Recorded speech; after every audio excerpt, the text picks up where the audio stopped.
어, 우선, 이런 기도 시간에 초청해 주셔서 우선 감사의 말씀을 드리겠습니다. 조금 전에 김수봉 목사님께서 소개시켜 주신 대로 저는 충남대학교 화학과에서 이제 정년퇴직을 해서 명예교수라고 얘기를 하고요. 현재는 태초목걸이라는 학교를 운영을 현재 하고 있습니다. 어, 아까 읽어주신 그 창세기 1장 1절 태초에 하나님이 천지를 창조하시니라 라는 이 말씀에는 제가 생각하기에는 하나님께서 저희들에게 순종이라는 메시지를 주시고자 하는 것이라고 생각을 합니다. 즉 인간은 피조물로서 창조하신 창조주 하나님의 그 창조의 원리에 순종을 해야 된다라고 해서 창세기 1장 1절은 순종에 대한 글이라고 저는 그렇게 이해를 하고 있습니다. 보통 이제 순종이라고 얘기하면요. 저도 뭐 예수님을 영접한 지가 벌써 40년이 넘었습니다만은 그동안에 순종이라는 단어를 수없이 많이 들었는데 거의 대부분 다가 순종은 영적인 순종에 해당되는 것이었어요. 그래서 영적으로 하나님의 말씀에 순종하려면 어떻게 해야 되는지에 대한 여러 가지 방법이나 좋은 지식들이나 이런 부분들을 목사님들 통해서 프로그램을 통해서 훈련도 하고 배우기도 하고 또 은혜를 받기도 하고 하는 부분이 우리가 흔히 알고 있는 이제 신앙생활인데 하나님께서는 인간을 창조하실 때 영적으로만 창조하지 않으셨다는 겁니다. 흙으로 빚으셔서 코에 생기를 불어넣어서 생명이 되게 하신 영혼 육이 있기 때문에 우리가 영적으로만 하나님 말씀에 순종할 것이 아니라 육적으로도 영혼뿐만 아니라 육적으로도 하나님 말씀에 순종을 해야 되는데 제가 신앙생활을 통해서 한 번도 교회나 교회 프로그램이나 여러 가지 프로그램을 통해서 육적으로 하나님 말씀에 순종한다는 개념을 들어본 적이 없습니다. 그저 육적은 의사들에게 맡긴 전문 분야라고 그렇게 다들 이해를 하고 있거든요.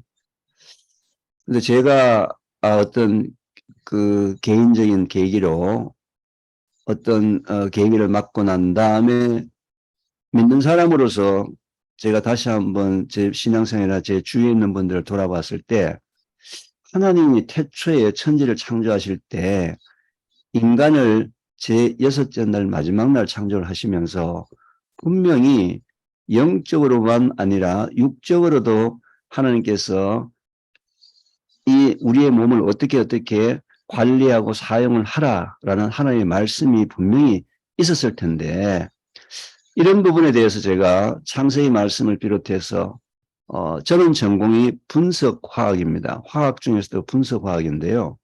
원래는 반도체나 첨단 신소재 같은 것들을 분석을 하다가 지난 한 20여 년 동안에는 사람들이 먹고 있는 모든 종류의 먹거리들을 분석을 하고 있습니다. 이 먹거리 분석했던 이 먹거리 부분들하고 저희들의 육체에 대한 부분들을 조금 연관을 시켜보고 또 하나님의 말씀과 연관을 시켜보니까 하나님께서 육적으로도 하나님 말씀에 순종하는 방법을 우리가 지켜야 되겠다. 그것도 신앙생활이다. 라는 부분을 깨닫기 시작해서 이런 내용으로 태초 먹거리란 이름으로 강의를 시작한 지가 지금 13년째가 되었고요. 주로 이제 초기에 처음에 시작할 때는 암 환우들 대상으로 시작을 했는데 지금은 암 환우가 한 30%, 나머지 일반인들이 건강에 관심을 갖고 있는 일반인들이 약 한 70%, 특히 제가 더 감사한 것은 일반인들 중에서 어린 자녀들, 초등학교, 중학교, 고등학교 자녀들과 함께 오는 가족들이 많아지고 있어서 상당히 감사하게 생각을 합니다. 물론 제 강의를 들으러 오시는 분들에게 애들은 전부 다 이제 신앙을 가지신 분들은 아니에요. 뭐, 스님도 오시고요. 또는 뭐, 캐톨릭 쪽에 성당에 다니시는 분들도 오시고, 또는 믿지 않는 분들도 오시고, 다양하게 오지만, 제가 그분들에게 우리 인간을 창조하신 하나님의 그 창조의 원리, 특히 육적으로 우리 몸을 어떻게 관리해야지만 하나님의 창조의 원리에 순종하는 삶인지에 대해서 얘기를 하게 되면은 좀 깜짝깜짝 좀 놀라는 그런 부분들이 있고, 이런 게 바로, 하나님 말씀에 순종하는 거고, 하나님 말씀에 순종을 하게 되면은, 잃었던 건강도 회복할 수 있는 어떤 계기가 될 수가 있고, 또 예방도 될 수 있겠구나라는 걸 자연스럽게 알리는 그런 일들을 지금 13년간 하고 있는데, 이 일은 제가 그냥 일이 아니라 하나님에게 저에게 시킬 수밖에 없는 어떤 일들을 통해서 저희 개인 가정사를 통해서 시킬 수밖에 없는 사역이라고 생각해서 저는 사역으로 현재 하고 있으면서 현재 13년간 이 강의를 현재 무료로 진행을 현재 하고 있습니다. 오늘 아침에 이제 시간이 짧기 때문에 여러 가지 얘기는 할 수는 없지만, 이 목사님들 또는 선교사님들이 가장, 간과하고 있는, 잘못 알고 있는, 소홀하고 있는, 이런 부분들에서 몇 가지만 좀 말씀을 드리고, 이 부분들만 제대로 하시더라도 하나님 말씀에 순종하는 신앙생활이면서, 좀 잃어버린 또 약해진 건강을 회복하는 데 도움이 된다. 절대로 저는 뭐 비법이나 특효약을 알려드리는 방법이 아닙니다. 저는 또 의사가 아니기 때문에 병을 치료할 수도 없습니다.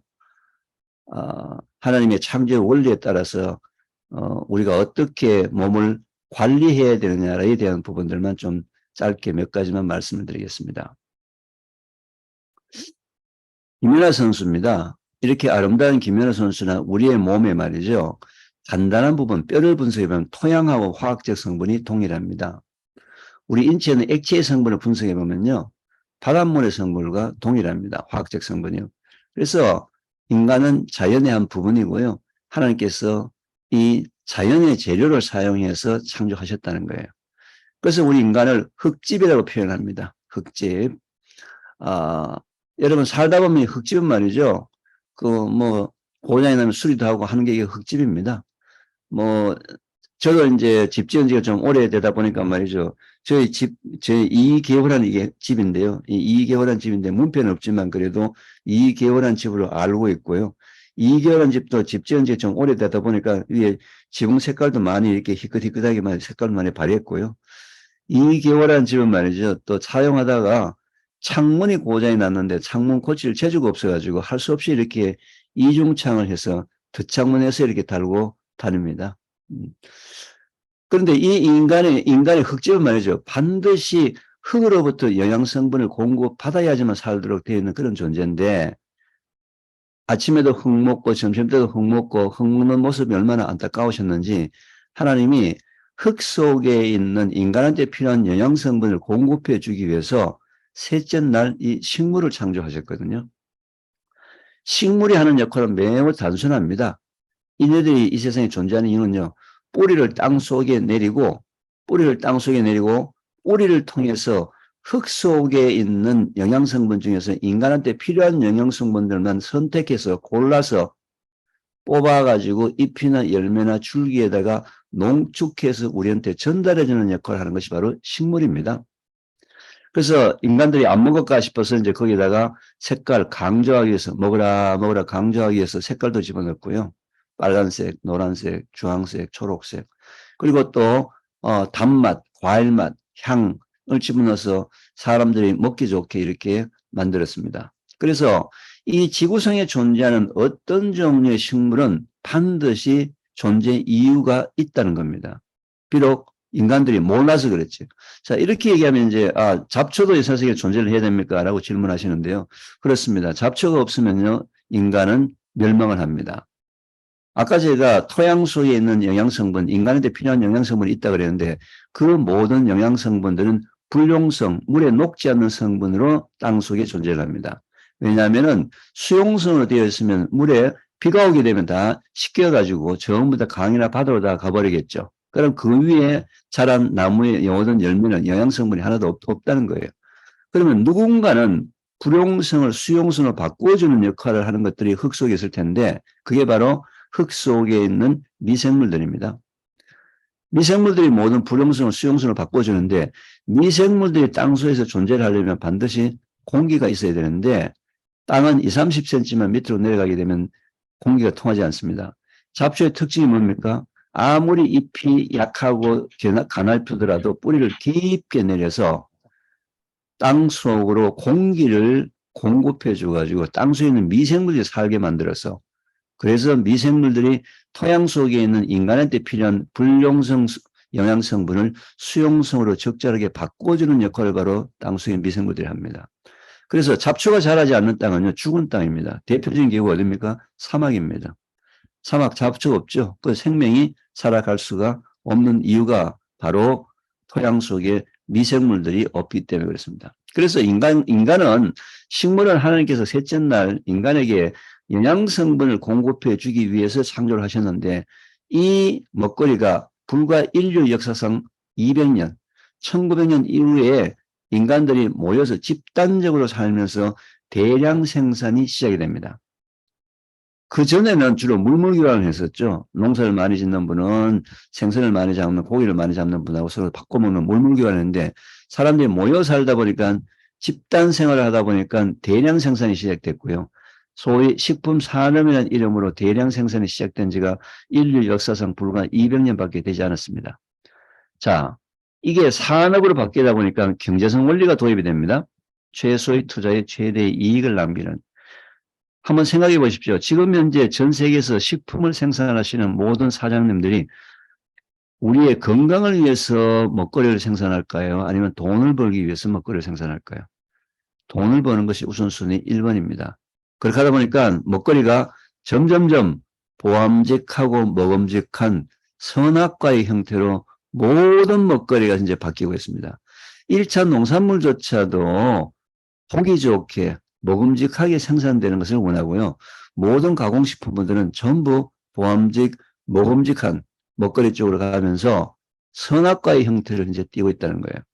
그래서 현재 그런 먹거리들의 특징이 뭐냐면요. 영양성분의 불균형이 시작이 되고 있습니다. 제가 그래서 태초 먹거리라는 이름으로 지금 사역을 하고 있는데 그럼 당신은 하나님이 만든 원래 먹거리를 다 아느냐? 저도 알 수가 없죠. 그런데 저는 과학자이기 때문에 지난 200년 동안에 사람들이 돈을 벌기 위해서 하나님이 창조하신 먹거리를 어떻게 바꿨는지는 제가 알고 있다는 겁니다. 그 중에서 특별히 하나님의 창조의 원리에 어긋난 먹거리는 이런 이유 때문에 창조의 원리에 어긋났습니다. 라고 말씀을 드릴 테니까 그런 먹거리들을 최소한도 우리 주위에서 좀 빼가보자. 그렇게 된다면 점점 원래의 먹거리로 가까이 가지 않겠느냐. 비록 태초 먹거리가 시작한 지가 13년이 되었습니다만은 아직 완성된 게 아니고요. 시작점, 아주 작은 시작하는 점을 하나 찍었다. 이렇게 저는 생각을 하고 있는 진행형의 일입니다. 여러분, 이 사과가 전 세계에서 제일 비싼 사과입니다. 아이폰, 휴대폰을 만든 애플 컴퓨터의 로고 마크입니다. 사과 하루에 한 개 먹으면 의사가 필요 없다. 이게 미국 영국 속담일 정도로 사과는 매우 영양가가 뛰어난 과일인데 미국 농림부의 데이터, 이게 옛날 데이터입니다. 불과 한 30년 전 데이터를 제가 보면은요, 벌써 30년 전부터 이런 일이 일어나고 있는데요. 영양성분이 계속 감소가 일어나고 있습니다. 영양성분이 계속 감소가 현재 일어나고 있는데요.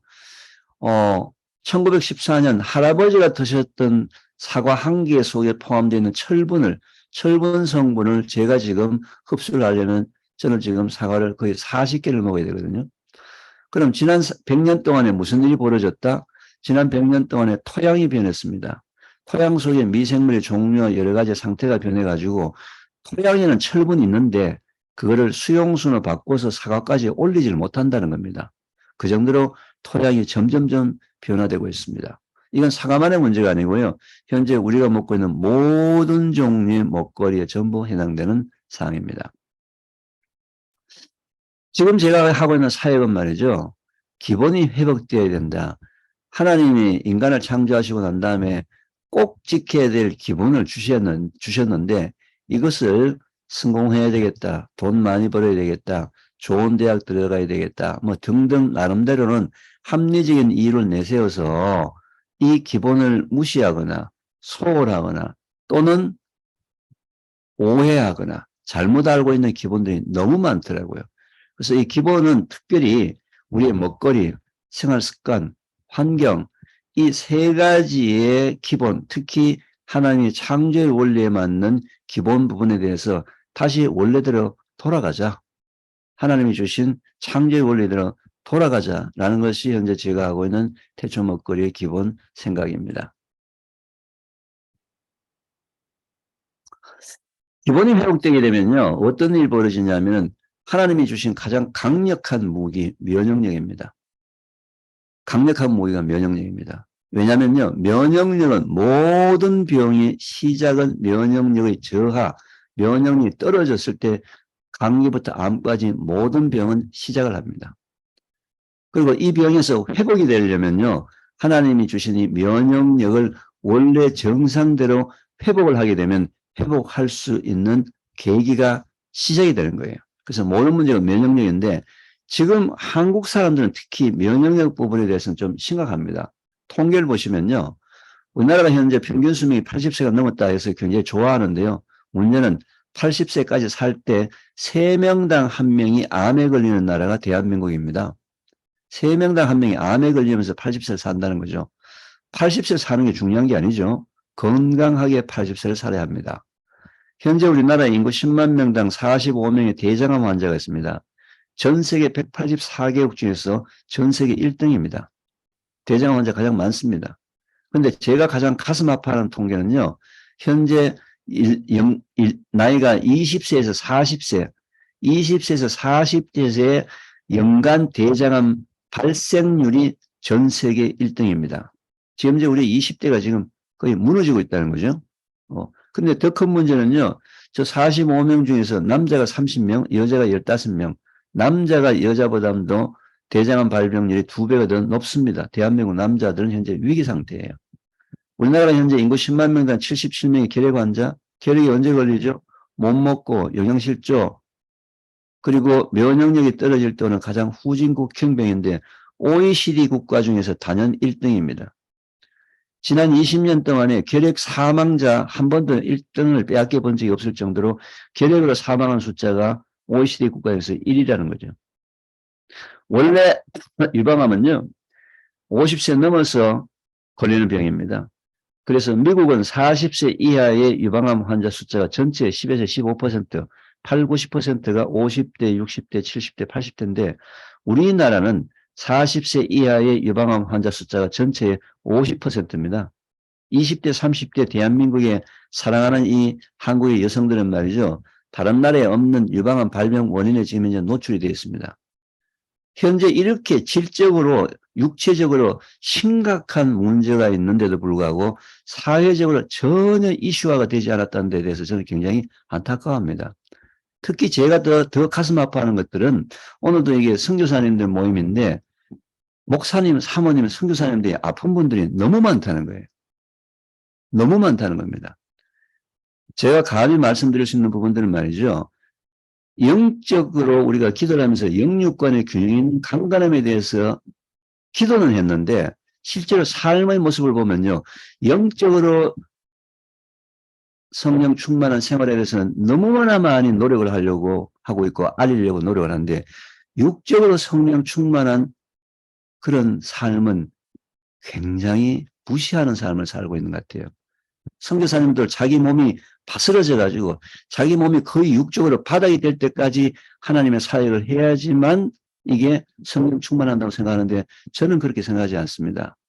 영과 육의 균형 있는 강건함을 가지면서 선교활동도 하시고 목회활동도 하셔야 된다고 저는 생각을 하거든요. 아멘. 네, 저는 감히 그렇게 말씀을 드립니다. 그래서 제가 한 가지 그러면 면역력에 관련되는 부분들에서 그러면 좀 몇 가지만 말씀을 드려보겠습니다. 어떤 건물을 짓더라도 가장 중요한 것이 기초공사입니다. 인간의 면역력의 가장 중요한 부분은 장 건강입니다. 왜냐하면요. 면역세포의 70 내지 80%가 장에 존재를 하기 때문에 장 건강이 바로 면역력하고 관련이 됩니다. 장 건강이 좋아지려면요, 면역이 좋아집니다. 장 건강이 나쁜지 안 나쁜지를 어떻게 하냐면요, 첫째, 변비나 설사가 너무 심하다. 둘째, 방귀 냄새나 변 냄새가 너무 지독하다. 이게 너무 오래 간다. 그리고 가려움증이나 피부증이 너무 심하다. 이런 분들은 다 장 건강이 좋지 않은 분들입니다. 그래서 장 건강을 좋게 하는 가장 첫 번째는 여러분 역시 물입니다. 물. 왜냐하면요, 우리 인체의 70%는 물로 구성되어 있는데 우리 의지에 관계없이 소변, 대변, 땀, 호흡을 통해서 물이 빠져나가는데 빠져나가는 양만큼의 물을 보충해 주지 않으면 혈액이 찐득찐득합니다. 자, 그런데 지금 현재 제 강의를 듣는 우리 선교사님이나 목사님들 중에서 나는 물을 잘 먹는데 물을 먹어서 건강이 나빠지는 사람도 있습니다. 물을 안 먹으면 건강이 나빠지는데요. 물을 먹어서 건강이 나빠지는 사람이 있습니다. 보통 하루에 물을 몇 리터 먹는 게 좋다고 알고 계십니까? 손가락으로 한번 표시해 보시죠. 손가락으로 몇 리터 먹는 게 좋다고 알고 계십니까? 네, 뭐 1.5리터, 2리터 그동안에 방송에서 많이 얘기를 했지 않습니까? 그죠? 그런데 하루에 물을 1.5리터는 2리터 먹어야 된다고 알고 계시는 분들은요, 그걸 너무 충실히 지켜서 하루에 물은 2리터를 꼬박꼬박 먹게 되면 건강이 매우 나빠집니다. 매우 나빠집니다. 그 이유는 이렇습니다. 물은 물로만 우리 몸속에 들어오는 게 아니고요. 음식을 통해서도 물이 들어오는데 채소나 과일의 90%가 물입니다. 여름철에 가장 즐겨 먹는 과일이 무엇이죠? 수박입니다. 수박 실컷 먹은 그날도 물 2리터 먹어야 된다고 물 2리터를 꾸역꾸역 먹은 날은 물을 많이 먹은 날입니다. 수박과 물 합쳐서 2리터예요. 자, 그런데 문제가 생겼습니다. 하루 종일 내 몸속으로 들어오는 전체 물량을 합산할 수 있는 방법이 없습니다. 하루 종일 내 몸속에서 빠져나가는 물량을 계산할 수 있는 방법이 없습니다. 그런데 우리 몸의 기본은 빠져나가는 양만큼만 정확하게 먹어야 되는데 많이 먹어도 안 되고 작게 먹어도 안 됩니다. 그럼 어떻게 하라는 거냐? 그래서 하나님이 태초에 그 방법을 우리 몸에 알려주셨어요. 자, 여러분이 화장실에 갑니다. 화장실에 가서 소변을 봤는데 소변 색깔이 매우 노랗게 짙게 나온다. 뭐 하라는 거예요? 먹어라. 몸에서 물이 빠져나가서 몸에서 문제가 생겼는데 그것도 모르고 자꾸 돌아다니고 하니까 물 먹으라고 신호를 주신 거예요. 그래서 소변 색깔이 노란색으로 짙게 되면 물을 드시기 바랍니다. 이 중에서 종합 비타민이나 비타민 B군을 드시게 되면 소변 색깔이 노랗게 나오는데 그 노란색은 매우 밝은 병아리 색깔 같은 밝은 노란색이고요. 물이 부족해서 나오는 노란색은 누런 황토색으로 나오기 때문에 금방 표시가 됩니다. 물을 많이 먹으면 어떻게 됩니까? 물을 많이 먹으면 죽습니다. 그동안에 말이죠. 마라토너들이 물 많이 먹고 죽은 사람들이 굉장히 많았어요. 그 이유는요, 우리 혈액에는 나트륨과 칼륨이라는 두 개의 미네랄이 있는데 이 두 개의 미네랄은 우리 몸에서 전기를 발생시킵니다. 그래서 발생된 전기가 있어야지만 우리 몸이 작동이 되는데 갑자기 물량이 많아지면서 전기 발생이 작아지면서 첫째, 몸에 힘이 없어지기 시작합니다. 두 번째, 머리가 어지럽고 아프기 시작합니다. 이게 계속 장기간 반복이 되게 되면은 심장에 전기 공급에 문제가 생겨서 부정맥 현상을 겪다가 결국은 심장마비로 사망하는 경우가 거의 대부분입니다. 이런 현상을 저나트륨 혈증이라고 병원에서 진단을 합니다. 현대인들은 말이죠. 잘못 알고 있는 것 중에서 물을 많이 먹으면 많이 먹을수록 좋다. 둘째, 저염식이 좋다. 셋째, 채소나 과일을 많이 먹으면 좋다. 그래서 물을 많이 먹으면서 저염식 하시면서 채소 과일을 많이 먹는 분들은 전부 저나트륨 혈증 쪽으로 가면서 오히려 건강이 나빠지고 있습니다. 저염식은 말이죠. 고염식을 하는 사람에게 저염식이 필요한 것이지 저염식 자체가 절대로 건강한 것은 아닙니다. 세계보건기구에서 하루에 권장 섭취량이 5g입니다. 5g. 5g은 어느 정도냐면요. 티스푼, 차숟가락으로 한 숟가락 정도가 5g 정도니까 조금 더 적절량을 꼭 드셔줘야 합니다. 혹시 힘이 없거나 내가 좀 피곤하다 싶으면 오히려 하루 종일 먹었던 음식 중에서 소금량을 계산해 보시고 부족하면 물을 마실 때 물에다가 조금 소금을 타서 먹는 것도 좋습니다. 특히 더운 지역에 계시는 우리 선교사님이나 목사님들, 땀을 많이 흘리시는 분들은 꼭 소금을 같이 섭취해야지만 면역력에 문제가 없습니다. 그래서 물은 항상 여러분들이 소변 색깔에 맞춰서 한번 드시는 것을 추천하고요. 그 다음에 꼭 그 시간에 맞춰서 한번 보시기 바랍니다. 왜냐하면 자꾸 잊어버리니까. 그래서 제가 물 먹는 운동으로 3, 2, 1 운동을 하고 있는데요. 3은 밥 먹기 30분 전 한 컵, 2는 밥 먹고 2시간 뒤 한 컵, 1은 잠자기 1시간 전 한 컵. 그렇게 하게 되면 하루 3끼 먹으면 6컵에 저녁에 자기 전에 한 컵, 7컵, 아침에 일찍 일어나시는 분은 아침 공복에 한 컵, 8컵, 7컵 내지 8컵을 시간을 정해놓고 한번 드셔보시기 바랍니다. 밥 먹기 30분 전 한 컵, 밥 먹고 2시간 뒤 한 컵, 잠자기 1시간 전 한 컵, 아침 공복 한 컵. 먹을 때 한 컵에 대개 머그컵을 드시면서 소변 색깔이 좀 짙으면 조금 더 먹고요. 소변 색깔이 옅으면 좀 양을 줄여서 먹는 식으로 해서 하루에 7번 내지 8번을 시간을 정해놓고 한번 드시기 바랍니다. 보통 또 이러면요. 저는 보이차를 먹는데, 녹차를 먹는데, 또는 뭐 둥글레차를 먹는데 어떡합니까? 차는 차같이 드시고 물은 물같이 드시면 문제가 없는데, 현재 한국 사람들은 차는 물같이 벌컥벌컥 먹으면서 물은 차같이 아주 작은 양, 홀짝홀짝 성의만 표시합니다. 차는 차같이 드시고 물은 물같이 드시면서 얼마든지 드셔도 좋은데 문제는 양입니다. 소변 색깔이 옅은 노란색이 유지가 되도록 드시기 바랍니다.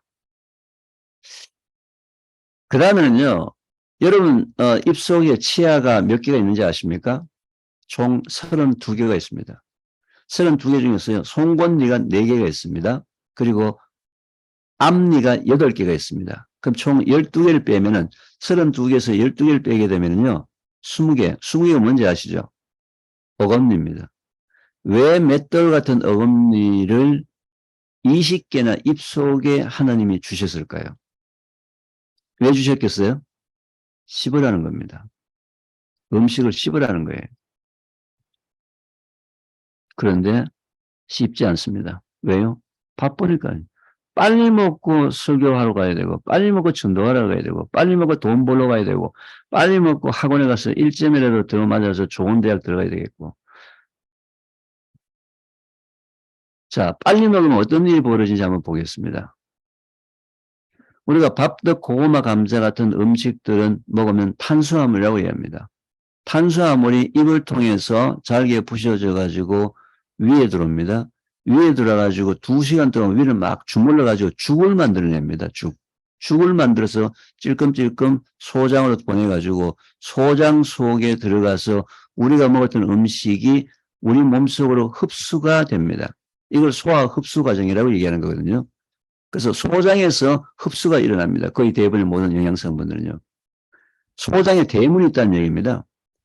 근데 그 대문으로 아무거나 들어오게 되면은 바로 바로 소장 뒤에 혈액이 있는데 혈액을 타고 온몸을 돌아다니면서 바로 죽어버리니까 바로 이 소장 대문에 면역세포가 보초를 씁니다. 나쁜 녀석이 들어오면 안 되기 때문에 겹겹이 보초를 쓰기 때문에 이 장의 70 내지 80%의 면역세포가 바로 여기에 존재하는데 지금까지 한국 사람들은 어떤 식사를 했느냐?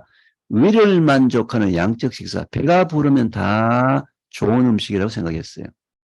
맛있는 음식이면 다 좋은 음식이고 저한테 묻는 게 항상 건강한 음식이 무엇입니까? 항상 이런 1차적인 질문을 합니다. 그런데 진짜 건강한 음식이 있습니다. 건강한 음식을 먹어서 위로 들어와가지고 장에 들어가서 우리 몸으로 흡수가 되지 않으면 바로 대장소로 넘어오겠죠. 대장소로 넘어온 것은 항문을 통해서 빠져나올 때까지 이 속에서 부패 썩어 들어갑니다. 이제는 위를 만족하는 양적 식사가 아니고 장에서 얼마나 소화 흡수가 되었느냐에 따라서 똑같은 음식을 같은 자리에 앉아서 먹더라도 어떤 사람은 그 음식이 독이 되고요. 어떤 사람은 그 음식이 약이 됩니다. 지금까지 많은 분들은 1차적인 질문, 얼마나 맛있고 얼마나 건강한 음식이 무엇이냐에 초점을 맞췄는데, 그것도 좋습니다. 가급적 맛있는 음식이 좋죠. 그런데 아무리 맛있고 건강한 음식을 먹었다 하더라도 장에서 소화 흡수되지 않으면 전부 대장 속으로 넘어가서 대장 속에 지나가는 하루나 이틀 동안에 전부 부패가 되는 썩은 음식, 독을 먹었다라고 기억을 하시기 바랍니다. 자, 그래서 하나님이 입속에 32개의 치아를 주셨고 그 중에 무려 20개를 어금니를 주셨는데 우리가 쉽지 않습니다. 왜요? 바빠서. 한 명이라도 더 하는 말씀을 더 전도하기 위해서. 자, 밥을 씹지 않고 넘기면 어떻게 되겠습니까? 밥을 씹지 않고 그냥 넘겼습니다.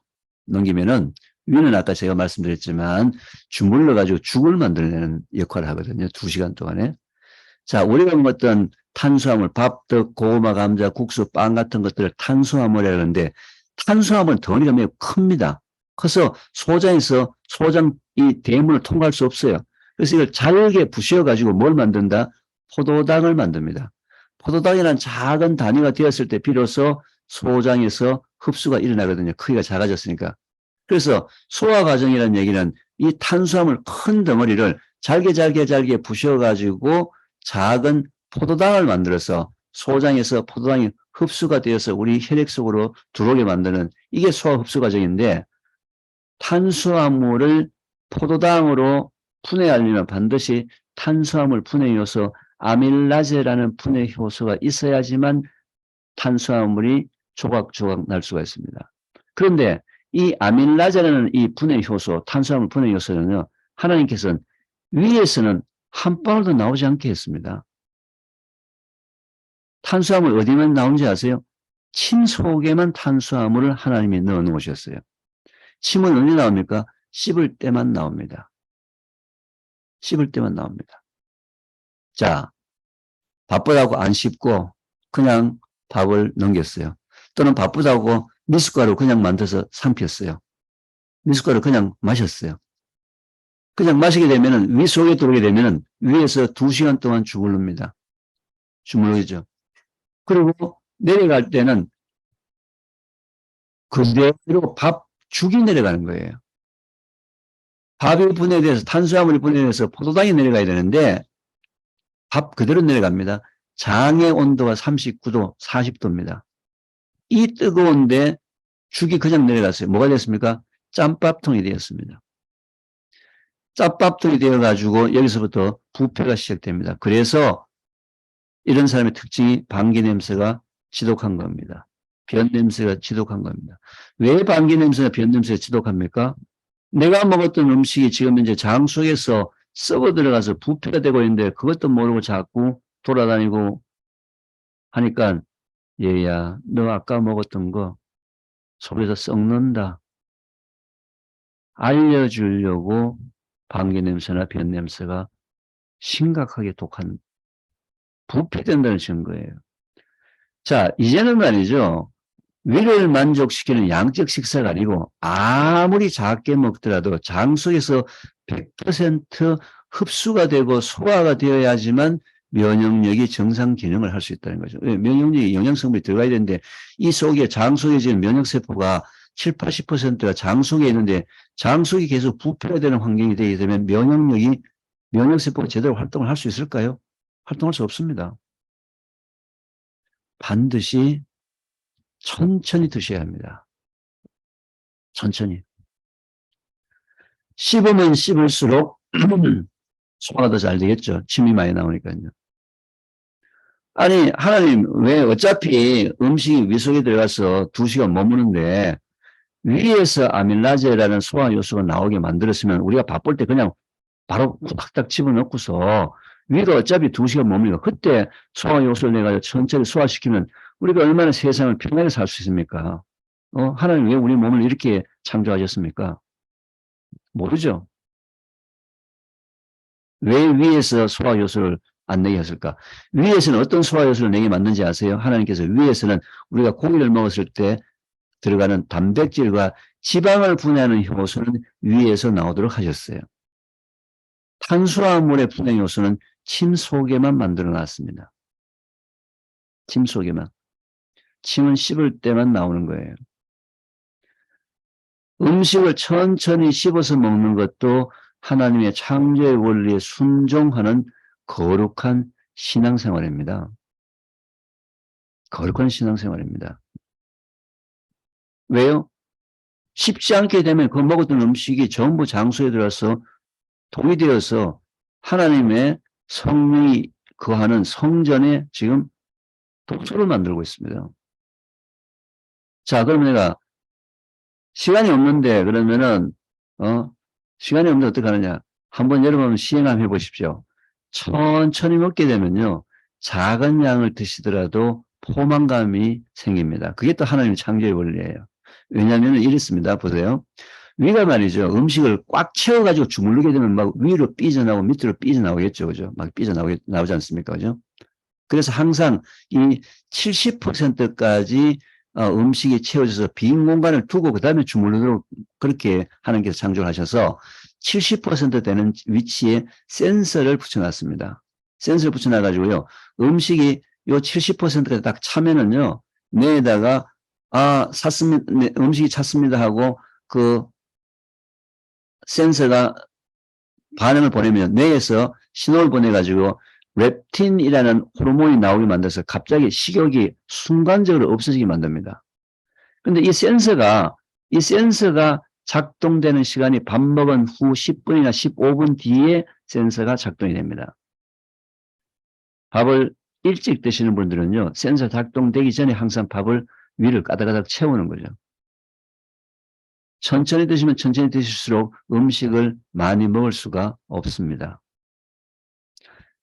자, 그런데 훈련이 안 돼 있는 분들은 어떻게 하느냐. 밥을 먹으면은 씹으면은 두세 숟가락 먹으면 벌써 목구멍으로 넘어가는데 어떻게 하라는 얘기냐.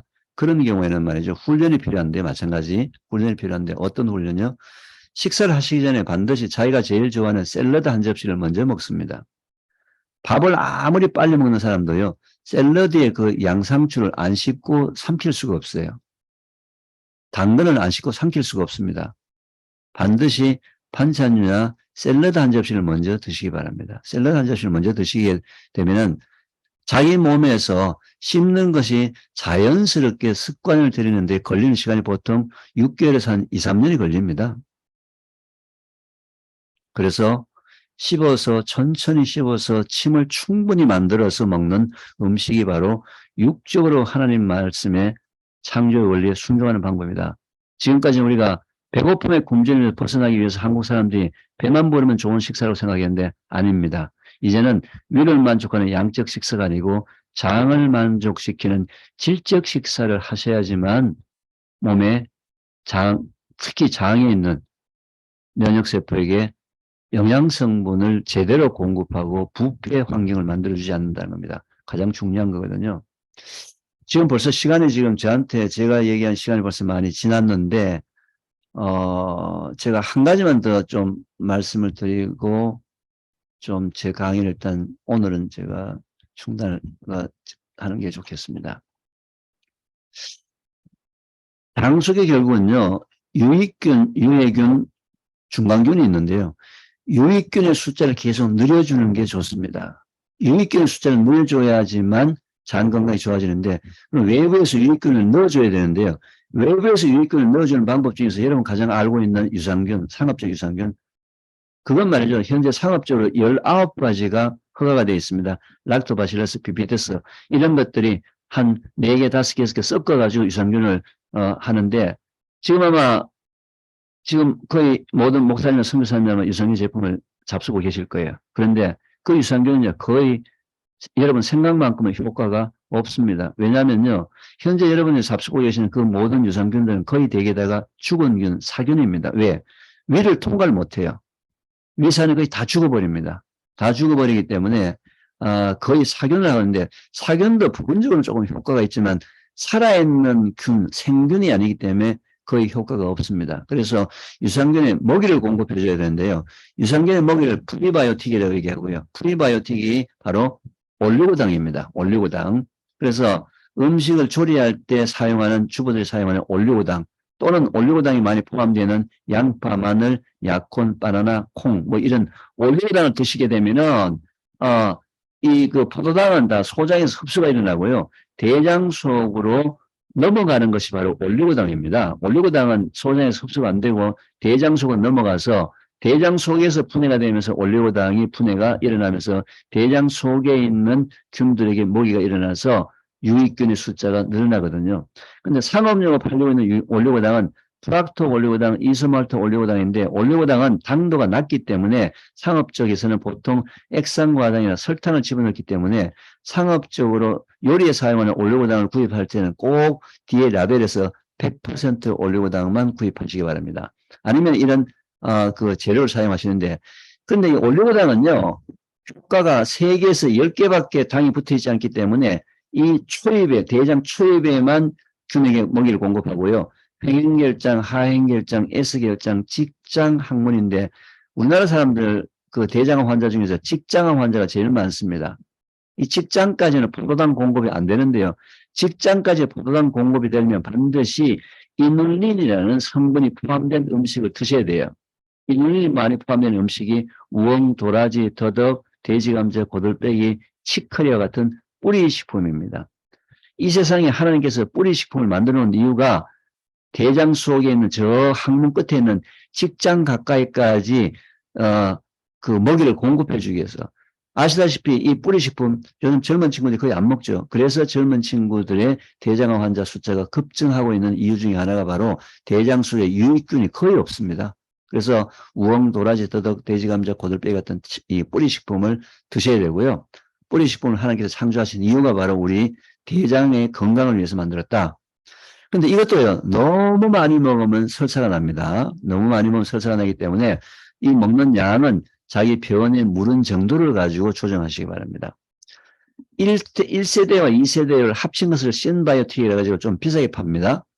그리고 요즘은요, 4세대라 가지고 더 비싸게 파는, 가장 비싸게 파는, 1인당 보통 한 달에 20만원, 30만원, 막 10만원, 20만원, 30만원대에 가는 것들은 4세대 유산균인데, 이 4세대 유산균보다도 확실하게 탁월한 음식이 바로 우리나라 전통 발효식품입니다.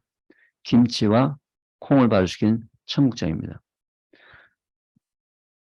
먼저 건강을 회복하시는 음식 먹거리를 여러분 선택하라 그러면요. 김치를 드시기 바랍니다. 고춧가루나 젓갈이 들어가지 않는 김치입니다. 콩을 발효시킨 청국장입니다. 이 만드는 부분에 대해서는요. 김치 30분 만에 또는 20분만 만드는 김치는 만드는 방법은 여러분 이계호 교수 김치 담그는 방법 유튜브를 치시게 되면요. 이미 만드는 방법이 다 나와 있습니다. 건강에 나쁘다고 얘기하신 분들은 반드시 하루에 한 끼 발효된 김치와 발효된 된장이나 청국장을 드십시오. 어떤 건강기능식품을 따라올 수가 없습니다. 어떤 건강기능식품 따라올 수가 없습니다. 제가 이 부분 가지고는 지금 현재 굉장히 여러 가지로 사역을 현재 준비하고 있고 현재 이미 진행 중에 있는데요. 그건 나중에 또 기회가 될 때 한번 말씀을 드리겠습니다.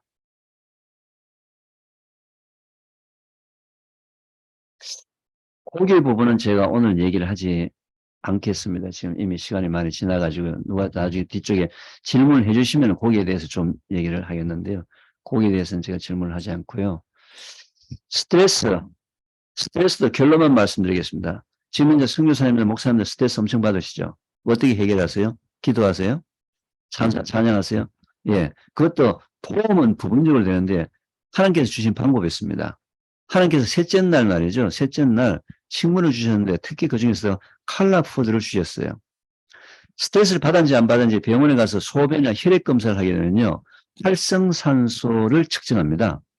스트레스 받으면 우리 몸에 활성산소의 농도가 많이 생기는데 이 활성산소가 돌아다니면서 나쁜 짓을 하는 겁니다. 암까지도 유발하는 게 되게요. 이 활성산소는 화학적으로 산성인데요. 산성은 화학적으로 중화하려면 알칼리가 필요한데 이 지구상에 존재하는 모든 종류의 색깔 있는 채소나 과일의 주 성분이 알칼리입니다. 하나님 왜 색깔을 주셨을까요? 강조하시려고 이거 먹어라. 강조하시려고 이거 먹어라. 스트레스 받았을 때는 꼭 칼라푸드를 먼저 드시게 되면요. 칼라푸드 속에 포함되어 있는 주성분이 엔타이옥시던트, 항산화 물질이 주성분이에요. 토마토는 라이코펜, 보라색의 뭐 블루베리나 이런 것들은 안토시아닌, 가지나 이런 것 안토시아닌 다 활성산소를 중화시키는 능력을 갖고 있으니까요. 스트레스 받으셨을 때는 꼭 칼라푸드를 드시기 바랍니다.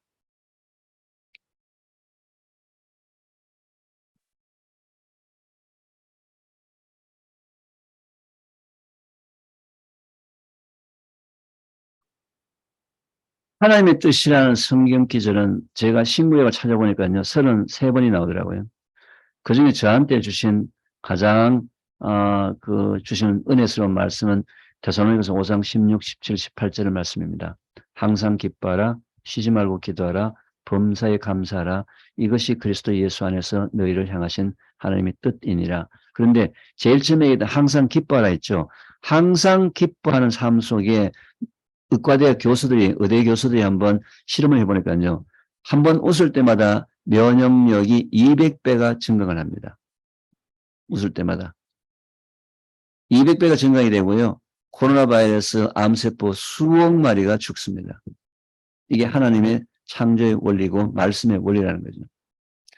해초먹거리는 제가 말씀드린 대로 저희 가정의 어떤 아픈 사건 때문에 이 태초먹거리가 시작이 되어서 주로 저는 개인에게 기본 회복, 하나님 말씀에 순종하자.